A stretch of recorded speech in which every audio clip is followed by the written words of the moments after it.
In this video, we're going to be learning about utility, and very specifically, we're going to look at utility when we have one good that we're trying to decide how much of it we want to consume as a consumer.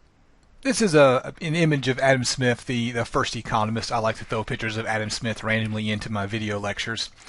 Today we're going to learn how consumers allocate resources, or the long-range goal of learning how to build a demand curve, showing how we can start with utility and from there get to, at a given price, how much will consumers consume.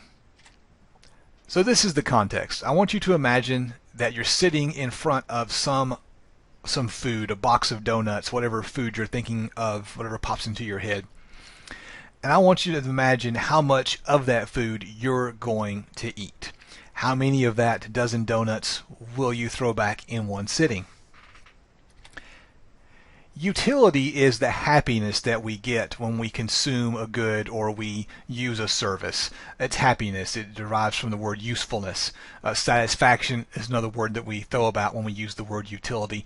And utility is unique to the individual. You can't really compare my utility from sitting down and eating a box of donuts to your utility from sitting down and eating a box of donuts. But there are some broad things we can say about utility that are going to be the same for everybody. And the first thing is marginal utility. Marginal utility, that word marginal, it always pops up in economics. Marginal utility is the satisfaction we get from the last or the next or some little increment of consumption. So if I'm thinking about how many donuts am I going to eat, I got to be thinking about what's my utility from the next donut that I'm about to eat, or maybe the donut that I just finished eating. As you consume more, the marginal utility decreases. This is called diminishing marginal utility. Now remember, utility is going to keep going up as you consume more, up to a point, but the happiness from the next thing that you eat is going to drop. So this is a picture of another famous economist, Alfred Marshall. It was during his time period when he was doing his work. He published his book in 1890 that economists came up with this idea of marginal analysis. It's generally attributed to Marshall, although there are several different economists working on the problem at the same time. So if you're tired of hearing about this marginal thing, you can blame Alfred Marshall. So I'm going to plot utility. As consumption increases and we move to the right in this diagram, utility tends to go up to a certain point and then it begins to increase at a decreasing rate, and then it's going to start to fall. And if we were to plot marginal utility and utility together, we would notice something that should look kind of familiar to you by the time you finish with my class.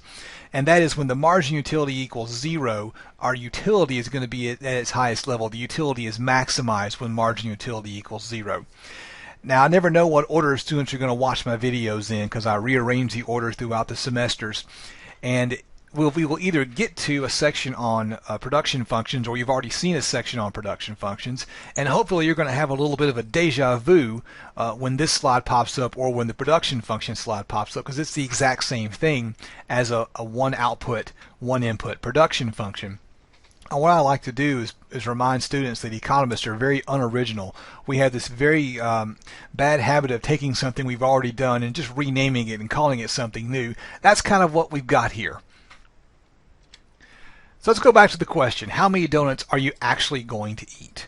Well, you're not going to eat more donuts than the point where the marginal utility equals 0. And we can even be more specific than that. It depends on the price. If they're cheap, you're going to eat more. It's resource allocation. When donuts are cheap, people will allocate their scarce resources into donuts. If donuts are very expensive, you're going to eat fewer donuts. And if donuts are free, you're going to stop eating donuts when the marginal utility equals 0, meaning you're going to eat until the marginal utility, the happiness, the satisfaction from that last donut is equal to the price you paid for that last donut. And in the scenario where you've got a box of donuts sitting in front of you, the marginal cost, the price of one more donut is nothing because you've already paid for the whole box. So you're going to keep eating donuts until the marginal utility is equal to 0 in that scenario. And there you go, just a real simple concept, and we already have with this simple concept, a nice way to look at a simple model with just one good and asking the question, how much are we going to consume? And you can be applied to anything, donuts, minutes on your cell phone plan, however you want to think about it. Thank you for watching the video. This is the last slide. As always, more videos will be popping up soon.